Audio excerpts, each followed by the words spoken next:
the time is now. And I think people should start to gear up, take inventory of their data footprint, understand and make sure that they can see all of the data across, and then determine where they should apply PQC.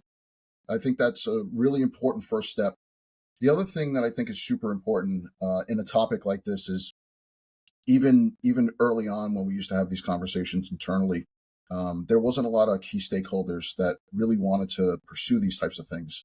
So it's really important to be a good internal advocate, kind of cut through the hype, provide like the ground truth of the scenarios that we're in, where data is affected or is not affected, and really have like executive buy-in on these types of things. Because although we talk about harvest now, decrypt later, there's other threat vectors. And I'm sure if you've been watching the news the last couple of weeks, people are talking about crypto and, all these other scenarios with certificate authorities.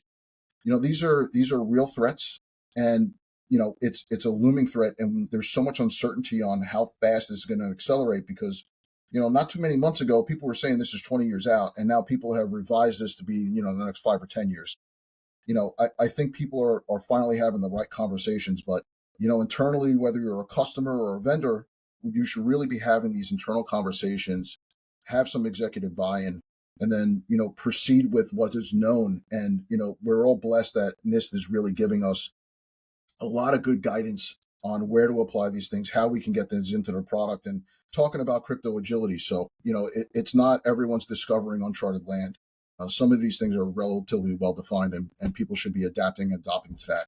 And, I would say the other component to that is if quantum does hit a Gen AI-like stride, people better be really careful on sleeping on this type of technology to protect themselves.